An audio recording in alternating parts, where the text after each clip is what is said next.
Hey guys, what's going on? Matt and Gloria Reyes again here with Marathon Marriage, bringing you part dose of money languages. So we're going to be talking about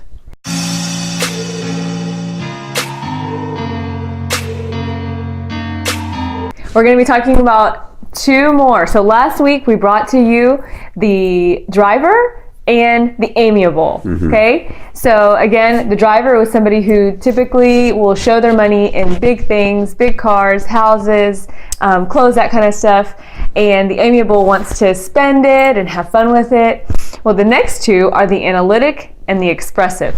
I'll talk about the analytic, right? Yeah, so the expressive is going to be the person who is going to show off the bling bling, right? So they're going to be maybe a little bit of a shopaholic, whether they have the money or not, right? So this person, their kind of weakness is that they'll go into debt just to maintain this expressive behavior that they have, which is, maybe buying the nicer watch. They may have the really nice car and, maybe not so nice dwelling, whatever the case may be, situation is, they're just spending it excessively on their things. And that, good or bad, that's just, the way they are. There can be a healthy expressive, where you're buying it within your budget and you have a budget for your expressing.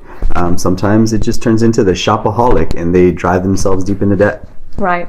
Yeah, and this differs from the driver in that a lot of times the expressive, it's kind of tied to their emotions, the way that they spend the money, and they feel like they need these things, they want these things, and again they can drive themselves into debt because of that. Yeah. So the analytic is very much me. Oh, yeah. This individual tends to want to save, has a budget, wants to know where every penny is going, and sometimes you'll call them, spendthrifts, you'll call them cheap, but this person is willing to spend money, and they will spend money on the quality things, but you better believe they're going to do their research ad nauseum to make sure that they have uncovered everything they possibly can about the purchase before they actually go and make that large purchase. So, and just a little bit of a story here. We like to tell this because it's kind of funny.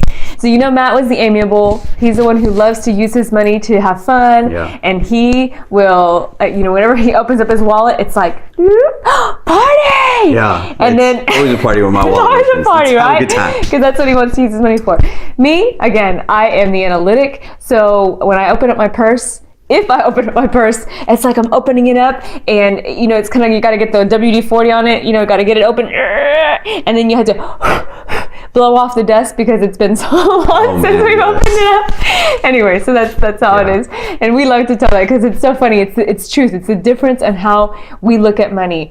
But again, it's important for you to understand how your spouse looks at money and how you look at money, so you can know how to speak to that person in their money language. Yes. So when we go and we have our budget meetings, Matt knows it's important for me to have that budget, to know how much we're spending on a certain thing. And for him, he wants to know that we are going to have some fun with our money. So we have things like, our marathon races budgeted out. We have our vacations budgeted out.